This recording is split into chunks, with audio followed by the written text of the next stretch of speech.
everybody. Good evening. Welcome to the second evening of the 139th Annual Church of God Conference here in Waterloo. This year's topic is farming and agriculture. Say it. Easy for you to say. In the Bible, we have learned about creation and crops and livestock in the Old Testament. Tonight's focus will be on stewardship and the environment. Let's go ahead and start with opening of our brown books to page 71. I sing the mighty power of God.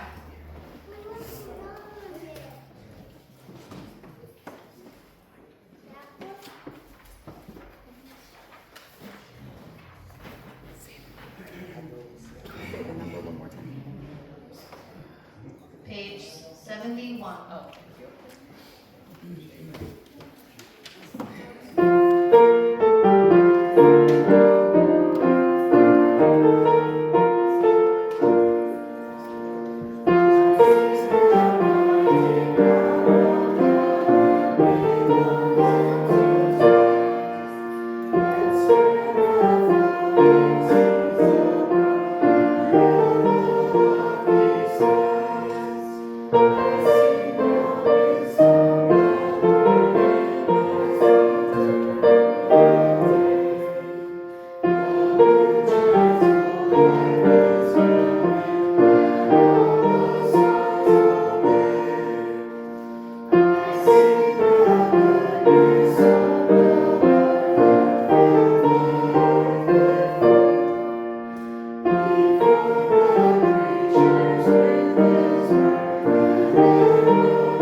Thanks, Tascha. That was beautiful. A couple announcements. There's a book in the back on the table here on the left. Well, mine left, your right. Yeah, that way. Please sign it. Only once. Not once a day, just once for your visit. There's also cards downstairs that can be signed for people who were able to make it or are shut-ins. If you had a special for Saturday's program, please let Tascha know. If you don't know Tascha, she's sitting at the piano. And then after church, we have choir practice and social time in the basement, followed by campfire, which is also going to be in the basement. Do we have any last minute specials anybody wants to do? We'll think of one for tomorrow. Okay, no. Everyone's special. It's okay. So we're going to go ahead and move on to singing How Great Thou Art, page 1 in the brown hymnal.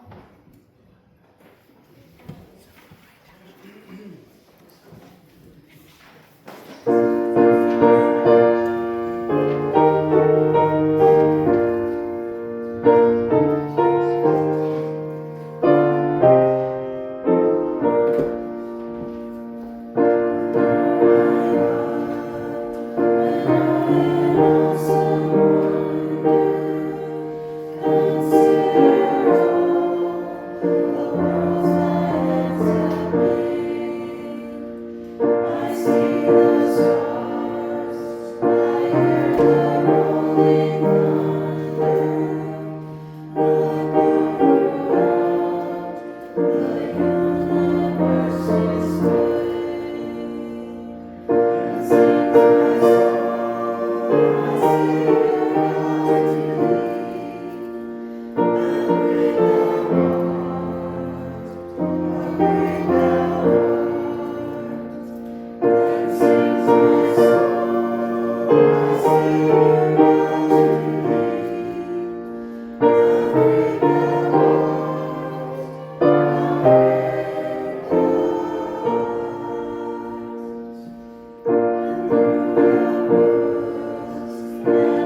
Okay,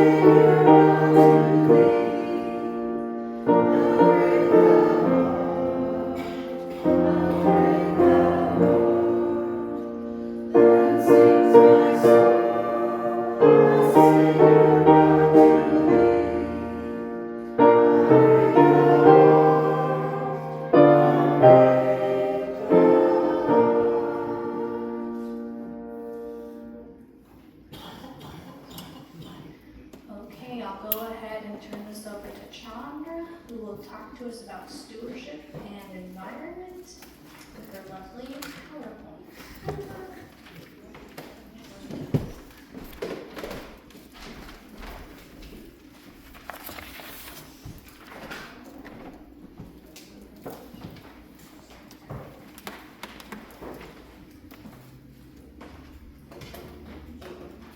You want the front lights up?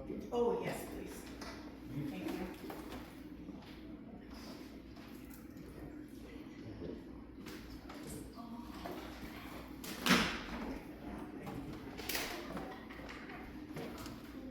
Thank you for all joining me on this side. I appreciate it. You'll be able to see much better. Tonight, we are going to discuss another topic on the farming and agriculture theme we have happening at conference. Stewardship and environment are important elements in relation to farming and agriculture. We're going to find out more on how they apply in the Bible and in Israel through time and up through the present day. Dante said, "Nature is the art of God." Dante was an Italian poet, writer, and philosopher, and I tend to agree with him. Someone asked me earlier, what's stewardship? So I'm going to tell you now. Now you know. Was that you, Erica? I can't remember. Stewardship is the job of supervising or taking care of something, such as an organization or property. And it can apply to all sorts of things, and it does apply to all sorts of things in the Bible. In this way, we're going to talk about how it applies to the earth that God created. Biblically, stewardship refers to the responsible management and care of God's creation, or his artwork, and gifts, recognizing that everything ultimately belongs to God. And I believe in Kenny's sermon last night, he proved to us that God created everything. Christians are called to be good stewards of their time, talents, resources, using them wisely and generously to fulfill God's purposes. This includes caring for the earth, serving others, and contributing to the well-being of community. As we have also learned, Adam and Eve were the official original stewards of the land. From the Young's literal translation, it says, "And Jehovah God taketh the man and causeth him to rest in the Garden of Eden, to serve it and keep it." I thought that phrase, "to serve it," was really interesting. We were serving the land. The distinction between stewardship and ownership is that who created the world? Girls, do you know? God created the world, the earth, and everything in it. So he's the owner. He entrusted it to us as humanity, as stewards with responsible care and management, not to exploit it or destroy it. Maintaining the land, keeping it safe and protected, was the directive in Eden, but it continued after the fall of man, after they were kicked out of the garden. This was made much more difficult after Adam and Eve left the garden. But humankind still has and had dominion over the earth. As God directed in Genesis 1:28, "Be fruitful and increase in number, fill the earth and subdue it." It was a partnership to be had between God and humankind. I had never thought of it that way, as that partnership. Though we usually think of farming or gardening as work, I think most of you probably have worked in a garden at some point, and it sure feels like work. You have, haven't you? Are you pretty clean afterwards and you're just No? Yes? Maybe? I get pretty dirty and sweaty. It's not pretty. So we think of it as work, but being a steward in Eden was a privilege and an opportunity to care for and preserve God's handiwork, rather than being considered an unpleasant task or a burden. So I like that twist there. Do you always feel like that, Josh, when you're working the land? Yeah, not always. Always, I agree with that. We've all learned about roots in the Bible, specifically genealogy. Who begat whom? All of us have read those passages where we can't always say the names correctly. There are long lists of people, generation after generation, and we know some of those who were Jesus' roots, including Jacob, Abraham, Isaac, David, Ruth, and Rahab. But that's not the kind of root we're going to talk about. Here, and I believe that Kelly mentioned this today, there are olive trees in Israel today that are over 1,000 years old, and this is a photo of one of them. The root system of the olive tree is particularly interesting. Can anybody tell me where the roots usually are in the plant or tree? Say that again. Underground. Underground. Do you see all these roots that are above ground? Yeah. So, while many other tree species send their roots deep into the ground, the olive tree attributes its resiliency to shallow, wide-spreading root system. This allows the olive roots to collect the water from the fast-drying topsoil, ensuring that the tree gets enough moisture to sustain it in its native arid climate. Everything was designed perfectly, wasn't it? Although the olive tree roots are found close to the surface, this tree is fascinatingly drought tolerant and can survive on minimal amounts of water for days and even weeks. It takes a strong established root system to sustain the life of an olive tree in the Negev desert. There's a company called My Olive Tree, which sponsors the planting of olive groves on army bases throughout the Negev desert, and it's called Peace Groves. I love that idea. I think it's great to do. But it's interesting because their goal is to bring Isaiah's biblical prophecy into fullness. And we know that we can't do that as the world is today. We also have to pay attention to how our own roots are maturing. Jeremiah 17:8 says, "He is like a tree planted by the water that sends out its roots by the stream and does not fear when heat comes, for its leaves remain green and is not anxious in the year of drought, for it does not cease to bear fruit." So we have to think about how our roots are as well. Isaiah 35:1-2 says, "The desert and the parched land will be glad. The wilderness will rejoice and blossom. Like the crocus, it will burst into bloom. It will rejoice greatly and shout for joy. The glory of Lebanon will be given to it. The splendor of Carmel and Sharon, they will see the glory of the God, the splendor of our God." And this verse relates to a larger prophecy about the transformation of the desolate lands and the joy that will accompany it. We are the stewards of God's creation. However, this is, as I mentioned, not just a literal planting, and we, as the stewards, cannot fulfill that prophecy. While God will bring about a lush environment where it does not exist today, this is a figurative analogy. God will bring about the full restoration of the church, of both Jews and the Gentiles under Christ, which will be fully accomplished at the last day. But currently, it's compared to a desert and wilderness. Isaiah 43:19 says, "Behold, I will do a new thing, and it will spring forth. Shall you not know it? I will even make a new way into the wilderness and rivers in the desert." This verse speaks of God's promise to bring about something new and unexpected. Specifically, creating paths in desolate spaces. You don't expect to see this when you see a desert photo, do you? I thought that was pretty amazing. This is actually at the edge of a kibbutz in the Negev, which is the southern part of Israel, which is desert, as you can see.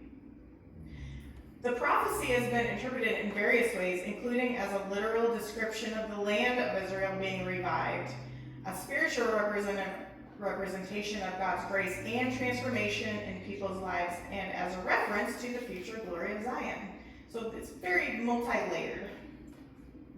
Some interpretations focus on the idea that just as a desert can be transformed by a source of life, such as water, just as barren or desolate aspects of a human life can be transformed by God's grace. As we can see, each one of these points has both a literal and a figurative component to it. The imagery of the desert blossoming as a rose conveys a sense of an unexpected beauty, joy, and abundance emerging from what was once desolate and barren. The verse is part of a broader prophecy in Isaiah 35, which includes verses like 6 and 7, which I will read.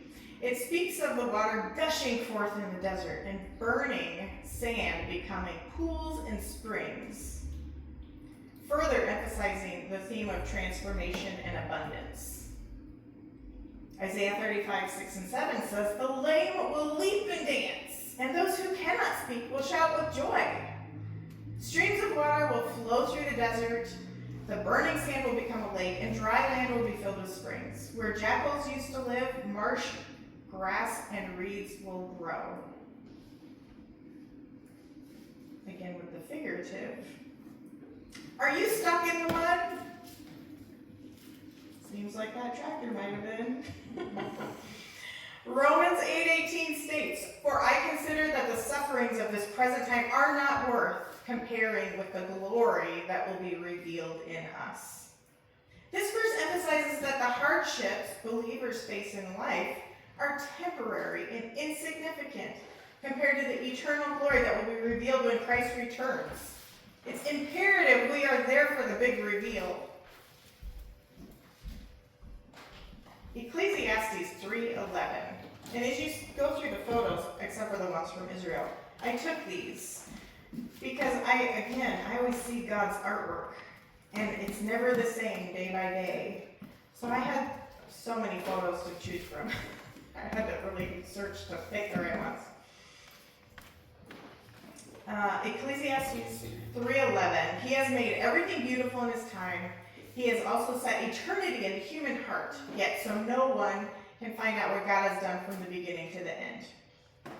This highlights God's creation of a beautiful and purposeful world with a sense of timelessness within humanity, but also acknowledges the mystery of God's plan and the limits of human understanding. Ecclesiastes 9:10 says, "Whatever your hand finds to do, do it with your might, for there is no work or thought or knowledge or wisdom in Sheol to where you are going." In essence, I encourage everyone to pursue your tasks with full effort and diligence, because once we are no longer here, there's no opportunity for action, planning, knowledge, or wisdom. At least until after the resurrection, following Jesus' second coming. When I first assigned myself this topic, because I assigned everyone and they just kind of went with it, but I was like, what have I done? I thought, how am I going to find enough to speak about stewardship for this long? But as Kelly mentioned this morning, once you start digging in and learning, there's way more than enough information. So I found a lot of really interesting stuff. Ooh, I like this. If I ever take your photo, just know that it might be in a PowerPoint someday.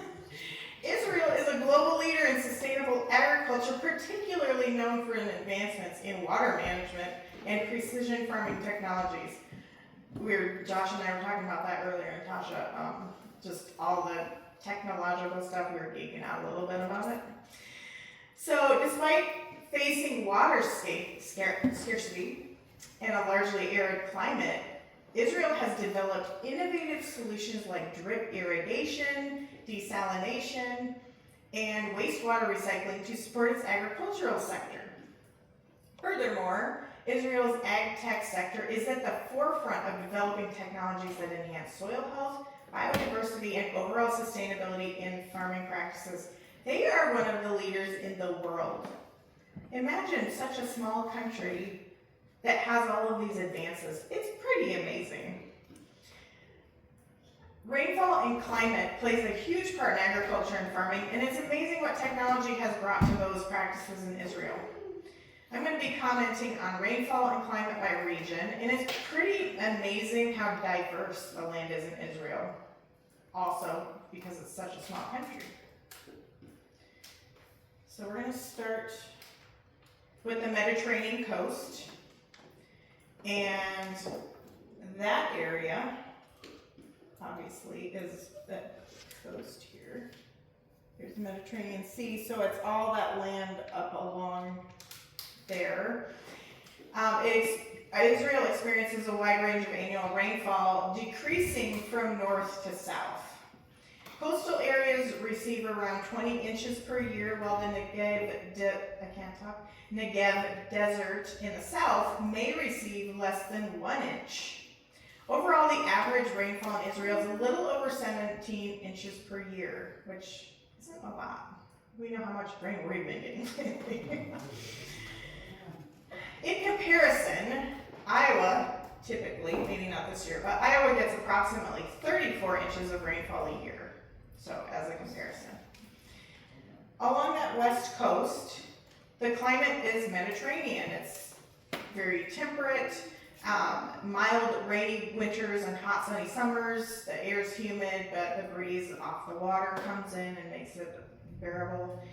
Winters are milder and the summers are muggy. The average temperature is approximately 55 to 57 in January and 81 to 82 in July. And it is warm enough to swim in the sea from June until November. And then we're going to go to the hills and mountains. Okay, the Judean mountains are in the West Bank. So there's the West Bank. And in Israel, where Jerusalem, Bethlehem, and Hebron, and several other biblical sites are located. In that interior portion here, the climate's more continental. The temperature range is more significant. So the summers are hotter, the winters are colder. Jerusalem is about 2,300 feet above sea level, and Bethlehem is about 2,600, while Nazareth is located at a lower altitude, about 1,600 feet. So there is a big variety of elevation and temperatures and all of that in Israel. In those areas, the winter's still pretty mild, but it can be pretty cold. In January, February, it does snow. During the summer, the air is dry and it's usually pretty tolerable with the heat, but it ranges from about 49 Fahrenheit in January to 77 in August. So I'd take that. Annual precipitation is concentrated in the cold half of the year, and it almost never rains from May to mid-October. Now we'll go to the east and the south. In the easternmost part of Israel on the border with Jordan, so along here, we find the Jordan River Valley, where the altitude goes below sea level from Lake Tiberias to the Dead Sea. The winter's very mild, kind of like it is on the coast, but the summer's definitely hot. In Tiberias, on the shores of the Lake of the Sea of Galilee, which, if I can see,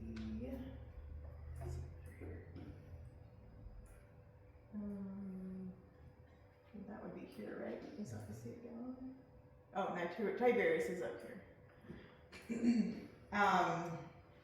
Temperature ranges from 57 in January to 88 in July and August, and the concentrated rainfall is in the winter again.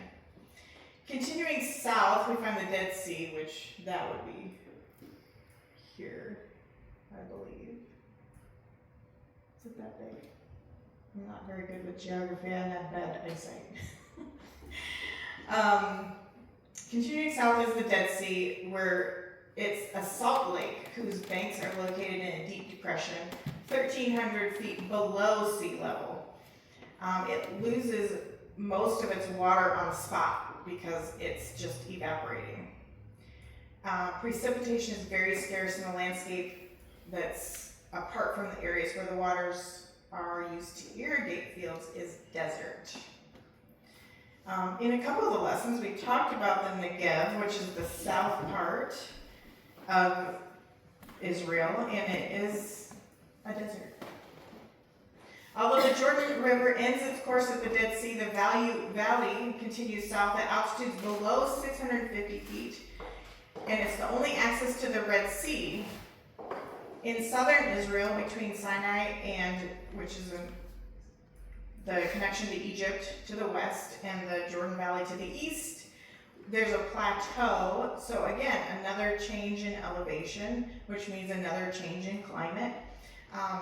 Winters are mild, summers are very hot, rainfall is very scarce, less than 4 inches per year, and only 1.2 inches in the driest areas.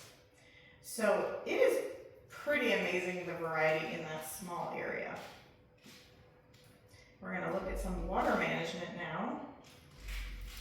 And this is showing Israel's pioneering use of drip irrigation developed in the 1960s. And it delivers water directly to the plant roots.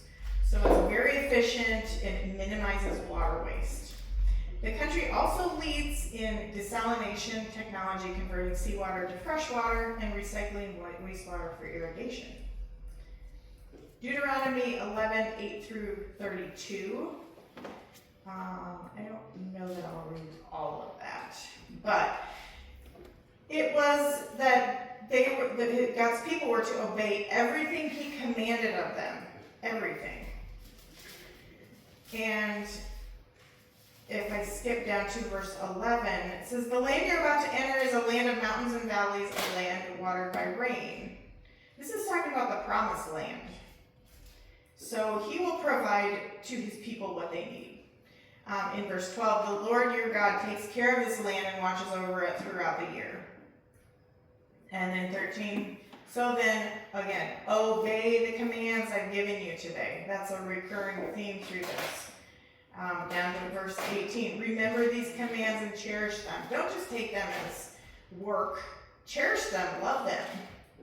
"Tie them on your arms and wear them on your foreheads as a reminder. Teach them to your children. Talk about them when you're at home and when you're away and when you're resting and working.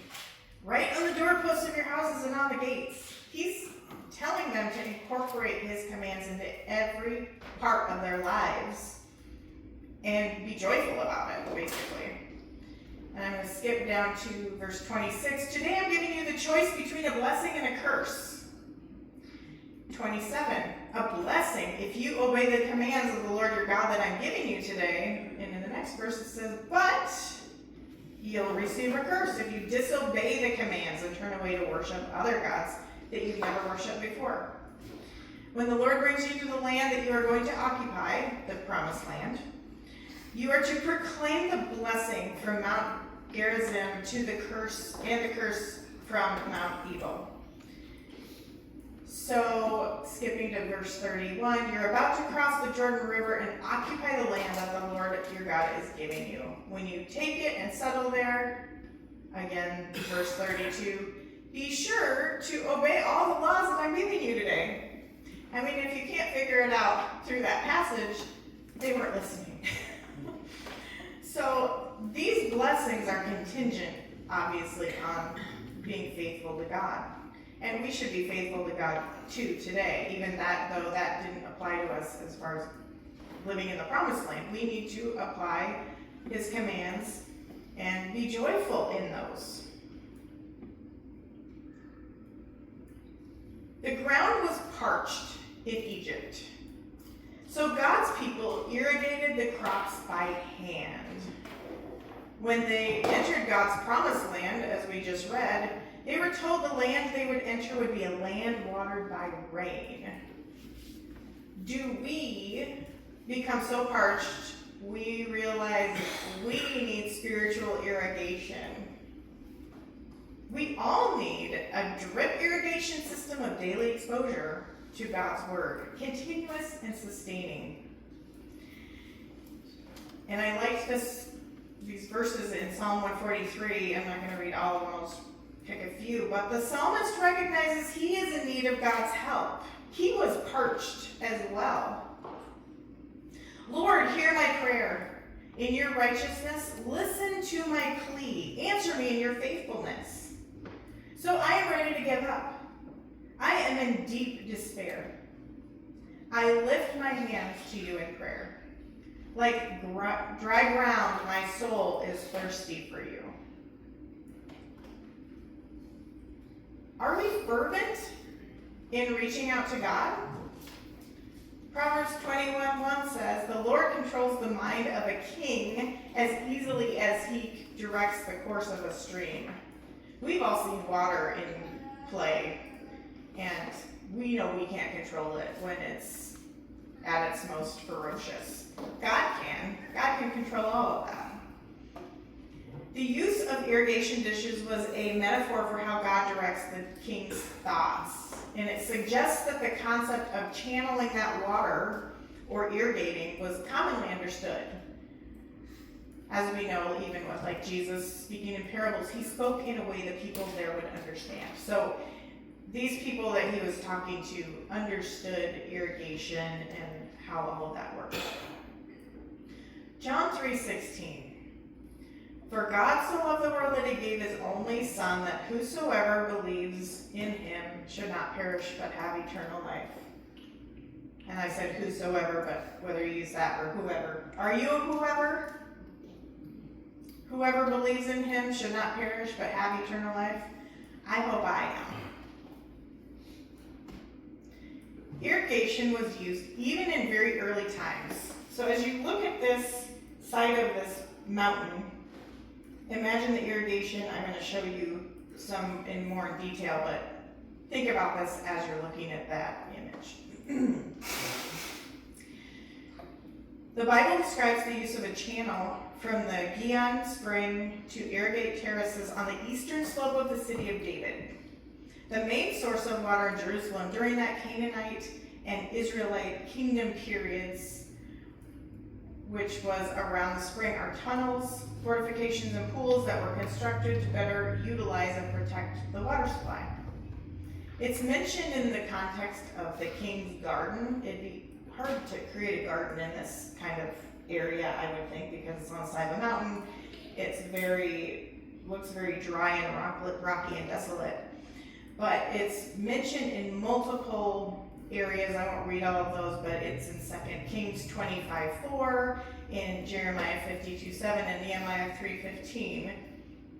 And speaking of rebuilding the fountain gate, he covered the gateway, put the gates in place, and put in the bolts and the bars. At the pool of Shelah, he built the wall next to the royal garden, as far as the stairs leading down from David's city.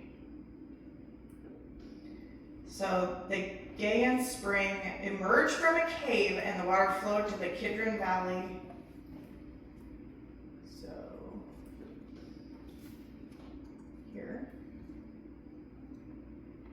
watering agricultural terraces on the slope. The spring still exists and is in use today.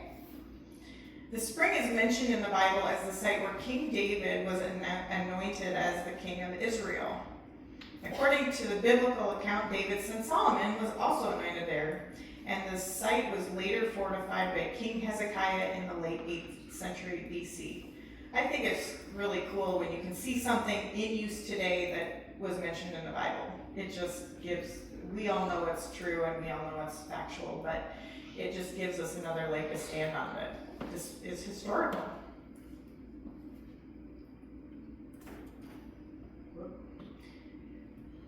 And I thought that was interesting. There are many more photos that you can find, but you can go through that area and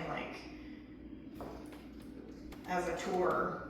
So very interesting if you want to check that out online. So this spring was created through very complicated series of towers and tunnels cut through the rocky terrain, and it's extremely impressive. I'm not going to go through that in any more detail, but you can see how complicated it is, and just imagine cutting through the mountain and rock to get water to go where you needed it to go. That's a great engineering feat. I mentioned desalination and water recycling. Desalination is a process of removing salt from the seawater. Israel has invested significantly in desalination plants to supplement the freshwater supply. They've harnessed seawater and treated wastewater, and Israel has been able to alleviate pressure on traditional water sources.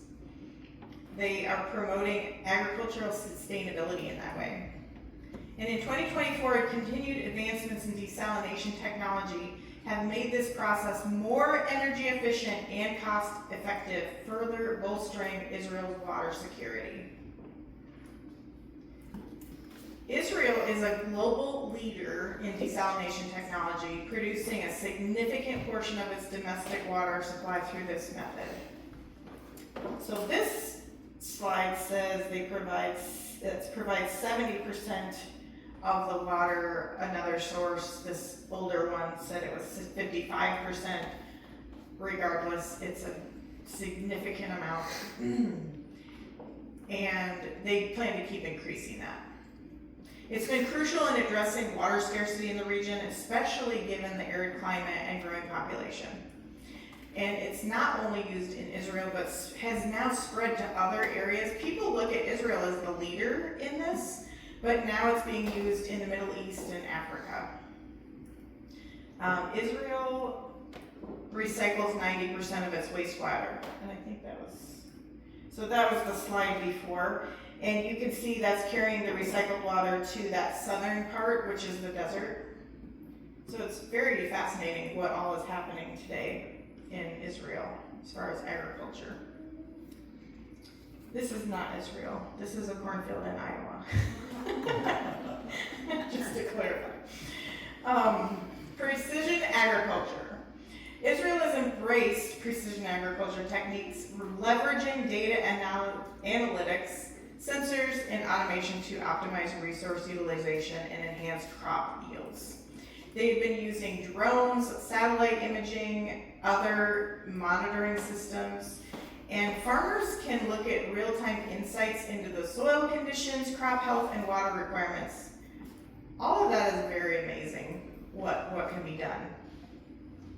As far as in 2024, they started integrating artificial intelligence, AI, we're all seeing it come to be, and also machine learning algorithms have enabled a greater precision and predictive capabilities. So they can make their decisions based on the data they're seeing in real time. Soils in the area range from, as we saw, the Mediterranean region, all down to the desert soils in the south. And it really matters what type of soil is used for planting. As we know from the parable of the sower. I'm not going to go over that because we're doing parables tomorrow night. But it's the same in regard to physical and spiritual planting.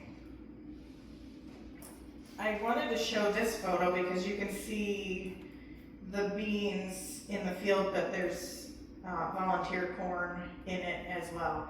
And that happened because in Iowa, they rotate the corn and soybeans for several reasons, two of which are to improve soil health and optimize nutrient intake. And I know a lot of us have spent a lot of time in cornfields, so I hope this is not triggering. Right, Jennifer?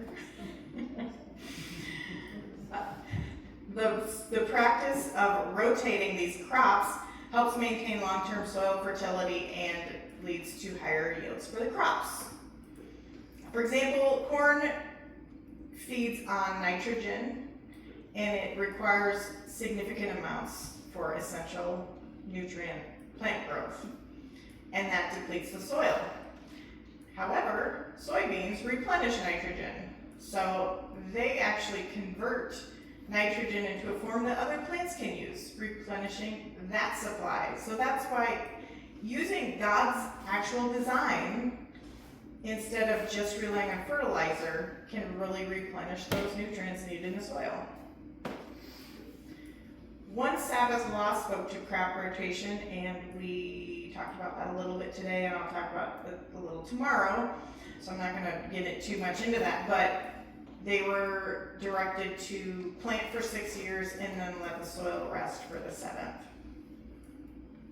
And then Amos 9:15 speaks of a promise of permanent restoration and blessing for God's people. And it declares that God will plant them firmly in their land and they will never be uprooted again. As we know, years ago, Jewish people, the Israelites, were scattered across the world. And that's what this is referring to, when all of his people will be brought back and given that security, prosperity, and especially peace. But again, that won't happen until after Jesus returns. Agroecology and biodiversity. Again, a photo I took, I thought this was a very good example of biodiversity for gourds and pumpkins. But Israel recognizes the importance of preserving biodiversity and promoting the ecological resilience. And it promotes practices on organic farming, crop rotation, integrated pest management, and they're trying to reduce the reliance on using chemicals. There also are initiatives as of 2024 that are aimed at conserving pollinators, and we see it even here in the United States more and more. People will have, little gardens, butterfly, bee gardens in their yards to promote pollinators and help conserve that. There were also initiatives to restore native habitats and promoting agroforestry and to just really foster a greater biodiversity. Psalm actually touches on biodiversity. Psalm 104, 24 and 25 describes the vastness and variety of God's creation, highlighting the abundance of life in the sea and on the earth. Lord, you have made so many things. That kind of sums it up. But how wisely you made them all. The earth is filled with your creatures.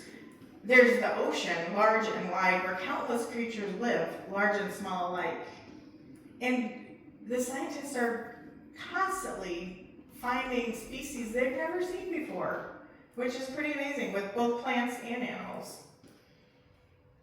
Genesis 1:22 says, and I mentioned this earlier, and God blessed them, saying, be fruitful and multiply and fill the waters in the seas and let fowl multiply in the earth. At the beginning of this world, God filled it with a great deal of various animals, which is biodiversity. He was doing it before it was cool. Biodiversity is crucial for the health and resilience of ecosystems, human well-being, and overall stability of the planet. It's really, really crucial. And that's why when plants and animals go on the endangered, or what's the other one? The endangered species list, it's important that a lot of people take action and try to get them off the list and become stronger. We are called towards stewardship of the animals God placed on the earth as well. In Deuteronomy 22:1-4, it says, if you see an Israelite's cow or sheep running loose, don't ignore it. Take it back, but if its owner lives a long way off, or you don't know who owns it, then just take it home with you. When its owner comes looking for it, give it to him. Do the same thing if you find a donkey, a piece of clothing, or anything else that an Israelite may have lost. There's a greater lesson in this, but if an Israelite's donkey or cow has fallen down, don't ignore it. Help him get the animal to its feet again. Noah preserved the biodiversity of animals while planning for the flood. And it is a popular notion that the animals went in 2 by 2. We always hear that. But for each type of animal, there were not only just one male and female. There were 2 of every land-dwelling animal. But then, as we again talked earlier today, there were 7 pairs of each clean animal. That way they could use that as a food source and also a source for sacrifices and not kill out the species. The combination provided an opportunity to carry on the biodiversity of animals that God created back in Eden. Policy support and research investment. Oops, I forgot to go to that one. That was about biodiversity too. I skipped a slide. Israel's government plays a crucial role in promoting sustainable agriculture through supportive policies. And that's just kind of what this slide is about. They have a lot of policy initiatives aimed at the sustainable farming practices, promoting all of these things we've been talking about. Ongoing investments in research and development really help facilitate that development. As I was reading all of these things and how Israel's at the forefront, again, amazing because it's such a tiny little country, but it's a great reminder that Israel is God's chosen land and the Jews are his chosen people. I don't know if he gives them favor. I mean, I don't know, just thoughts that were running through my mind as I was researching this. Deuteronomy 7, 6 through 11 says, Israel, you are the chosen people of the Lord your God. There are many nations on this earth, but he chose only Israel to be his very own. You are the weakest of all nations, but the Lord chose you because he loves you and because he made a promise to your ancestors. Then with his mighty arm, he rescued you from the king of Egypt who made you his slaves. You know that the Lord your God is your only true God. So love him and obey his commandments, and he will faithfully keep his agreement with you and your descendants for 1,000 generations. But if you turn against the Lord, he will quickly destroy you. So be sure to obey his laws and teachings. And we know that the church is grafted into his family to receive the promises and is still so in the New Testament. 1 Peter 2, 9 through 10. However, you are the chosen people, a royal priesthood, a holy nation, people who belong to God. You were chosen to tell about the excellent qualities of God, who called you out of darkness into his marvelous light. Once you were not God's people, but now you are. So there are some things that still need to come to pass as well. So this is all sustainable through obeying God, and he will provide grace. All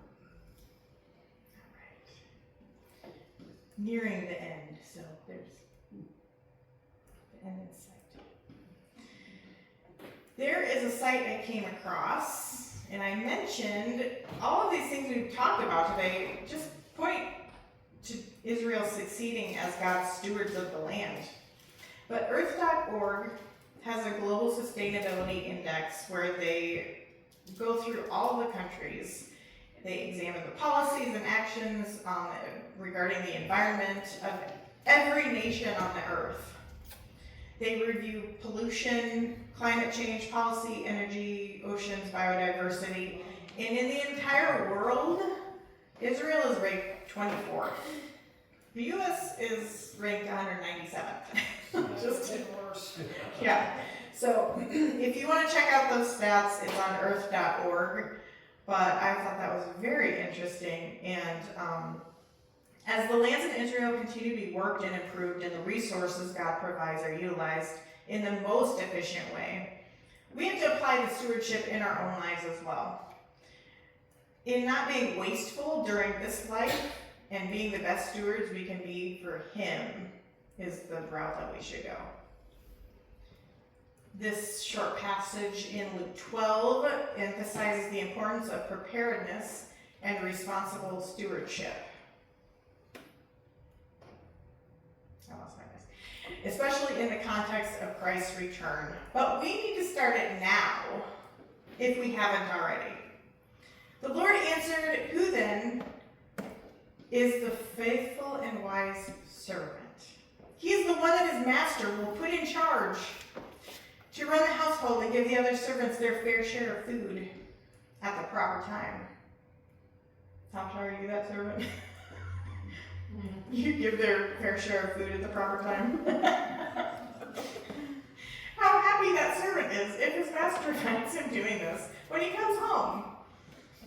I know that's also figurative, but indeed I tell you that the master will put that servant in charge of all his property. Much is required from the person to whom much is given. Much more is required from the person to whom much more is given. This parable serves as a warning to believers to be vigilant, faithful, and prepared for the return of Christ.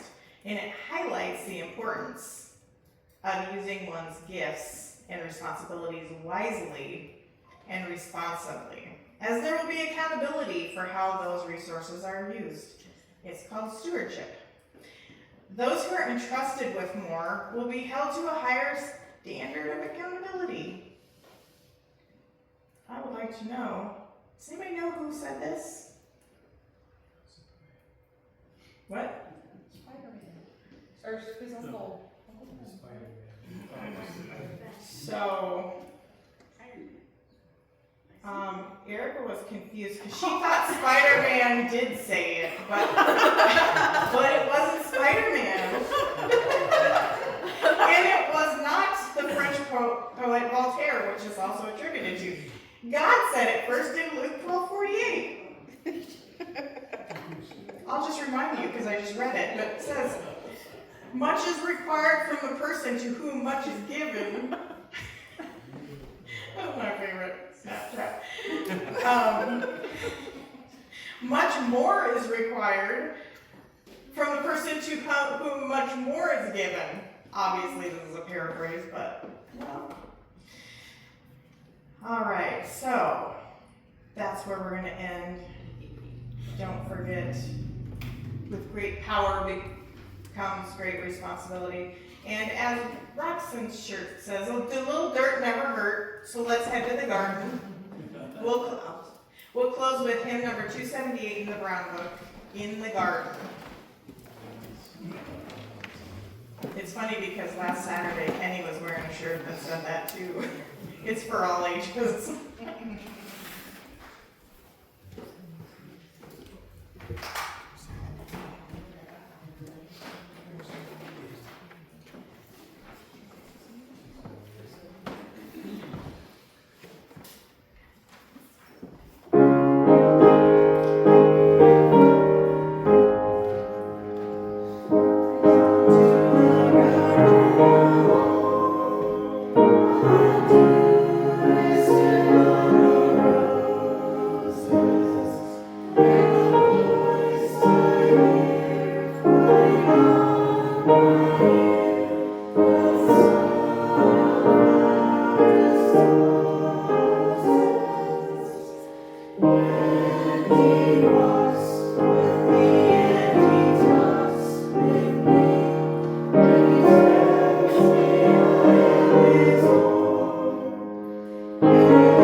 God, thank you for being here with us this week, and we pray that stewardship will become a way of our lives. We acknowledge you as the source of all we have and all we are. Help us to place you, our loving Creator, first in our lives by becoming more prayerful and focused on loving and caring for our families and neighbors in need, and becoming less preoccupied with our material things. Help us to hear your call to become better stewards, caretakers, and managers of your creation and all of your gifts by sharing them for your purposes. Help us make your priorities our priorities and put our faith into action, and help us give back those talents, treasures, and time in with which we have been blessed. Help us to plan for and care for or serve our church community and our world with your gifts. May we serve you first and always pray with a joyful spirit of mind and an open heart. In Jesus' name, amen.